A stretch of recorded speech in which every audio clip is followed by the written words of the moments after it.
So how did Fajr Club actually even start here, actually? To be honest, it was a Fajr Club without the Fajr Club branding or anything. I used to just go for Fajr prayer and we'd literally just have some snacks and that. Snacks, we'd just read some Quran, pray, that's it. Like, it would be a vibe, like an actual vibe. And I just thought, oh, let's make this Like something, an actual thing for the community. So this is Harrow Road, where I grew up. And community here is such a big thing. See people just enjoying themselves, spending time with each other, sitting down, and the importance of just talking to each other, having a moment where they can connect and, you know, hear each other's stories. And that's why I feel like the Fajr Club is so important, because it allows that community aspect to be there for people to meet new people, enjoy and actually find the beauty in just sitting down and speaking to people and enjoying the atmosphere of having people around you. I feel like it does wonders for mental health, for everyone's kind of mental state to just connect with others, share journeys, share stories, etc. As you can see, this is Al Manar, a very, very renowned masjid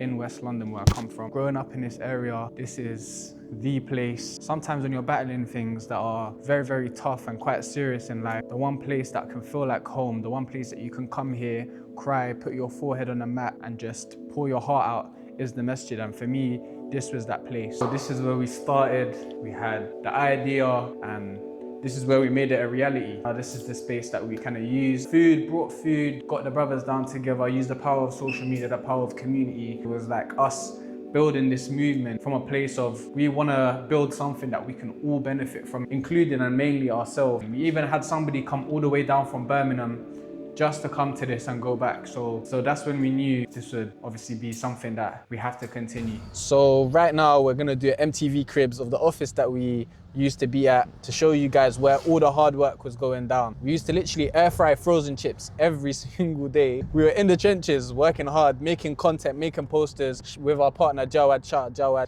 We put the work in and we were putting work in every day to make sure that we can build this community group. So let's go out and check this out.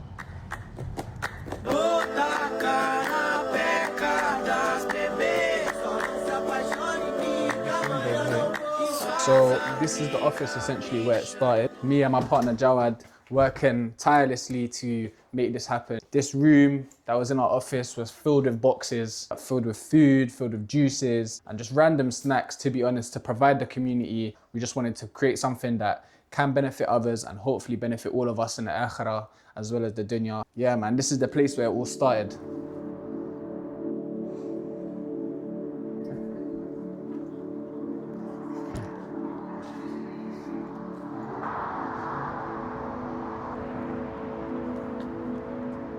I think the beautiful thing about Fajr Club is that the people that are leading it are on the journey with you guys. We are not sheikhs, we're not scholars. We want to learn and we want to be a part of it as much as you guys. We really appreciate you guys coming down, and everything that you're feeling, we're feeling it with you. I want you to understand that this is coming from a genuine place of wanting to create a community for everybody to come down and have somewhere to go where you know that you'll be in a good environment around good people that are on the same wavelength as you.